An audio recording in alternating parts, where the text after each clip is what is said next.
지금 이 시기 관심을 기울여야 할 교통 이슈를 콕콕 짚어드립니다. 한 주간의 교통 이슈. 얼마 전 경남 밀양시 신대구 부산 고속도로 고정대교에서 중앙분리대를 들이받는 사고를 수습하기 위해 차에서 내렸던 4명의 외국인이 뒤따르던 차량에 치이는 2차 사고를 당했다고 합니다. 자세한 소식 김경배 교통전문위원에게 들어보겠습니다. 안녕하세요. 네, 안녕하십니까. 네, 반갑습니다. 네. 고속도로 2차 사고가 끊이지 않네요. 네, 이번에 맞습니다. 또 교통사고 수습 중에 후속 차량에 받치는 2차 사고가 일어났다고요? 네, 교통사고는 화재가 날 수 있기 때문에 차에서 빨리 빠져나오는 것은 맞습니다. 네. 하지만 고속도로에서는 후미차에게 받치는 2차 사고도 잊으면 안 되겠습니다.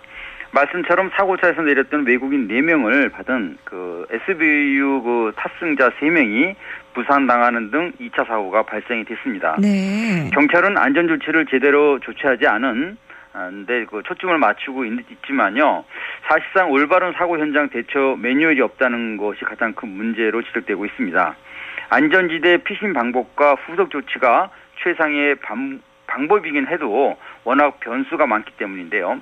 가급적 빨리 후속차에게 위험사항을 알리는 이런 고장표지 설치는 운전자 준수 사항인 만큼 미리 준비하고 대처하는 그런 의식이 필요할 것 같습니다. 네, 고속도로에서는 초당 몇십 미터 이상 다가오잖아요. 더군다나 네. 야간 상황에서는 총각을 다투는 위급한 상황인데 네. 그래도 또 안전하고 간편하게 표지를 설치해서 뒤차게 알리는 게 중요한 거죠? 네, 그렇습니다. 2차 사고 주원인 대부분이 전방 주시와 직결되고 있습니다. 좀 더 세분화하자면 집중하지 않는 이런 자의적인 태만이 있을 수 있고요. 네. 또 전조등이 미처 비춰주지 못한 시야 문제로 이렇게 이원화시킬 수 있겠습니다. 이 때문에 도로교통법에서는 반드시 사방 200m 이상의 거리에서 확인할 수 있는 발광 또는 전멸식 LED 또 불꽃 신호기 등의 설치 규정을 명시하고 있는 겁니다. 네. 또 얼마 전에는 또 한국도로공사에서 일단 비상등 켜고 트렁크 열고 안전지대로 빨리 피하라 이런 안내도 있었거든요. 네. 이게 그럼 어떻게 될지 참 고개를 갸우뚱하게 되는데요. 네. 어떤 사전 준비가 반드시 필요한지 정리 좀 해주세요. 네, 경찰도 2대의 SUV가요 연쇄 충돌하는 이번 2차 사고에서 후방 안전조치인 안전삼각대 설치를 지적한 바 있습니다. 전조등이 비춰지는 거리보다 속도가 더 빠르기 때문에 마지막 SUV가 2대의 사고차를 못 봤다고 이렇게 분석하고 있기 때문인데요. 네. 이런 야간 시야 위험성은요, 언제 어디서 또 누구에게나 일어날 수 있다는 점입니다. 때문에 규정된 고장 표지를 가장 빨리 설치할 수 있는, 그러니까 운전자 가까이에 항시 준비해두는 마음가짐과 정신부터 챙기는 것이 중요하다고 볼 수 있겠습니다. 네, 그렇습니다. 규정된 고장 표지 빨리 설치하는 거 중요하군요. 네.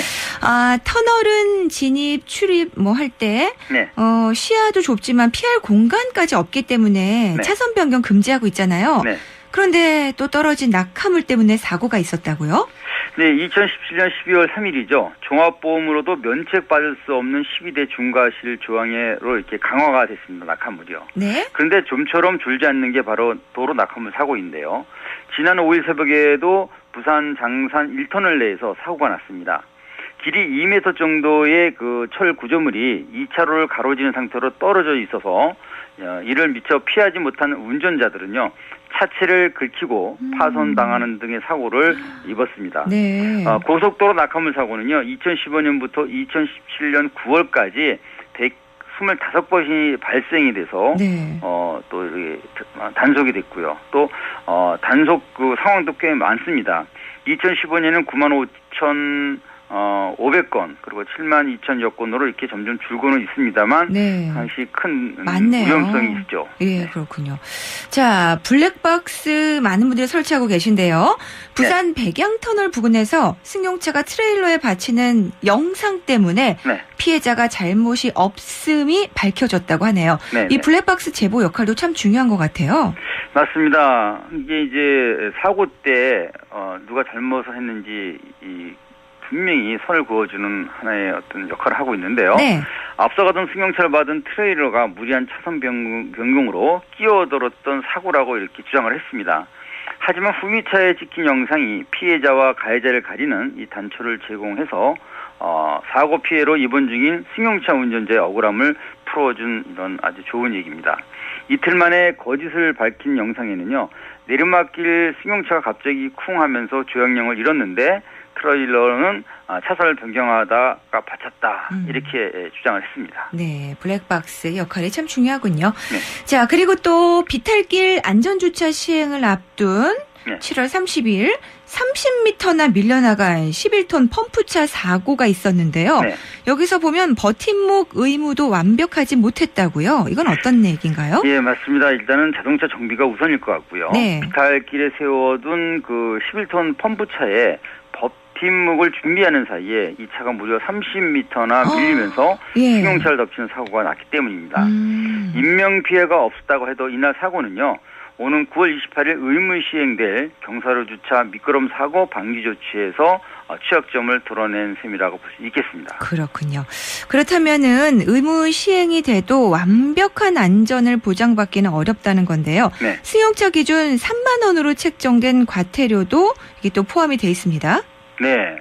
낮은 책임 소지도 문제지만요, 아까 말씀드린 것처럼 운전자 준수사항인 제동장치 확인 후에 반드시 고인물을 받치거나 또는 조형장치를 가까운 길 가장자리 방향으로 돌려놓는 규정은 이것을 하나로 통합시키는 것이 맞다고 봅니다.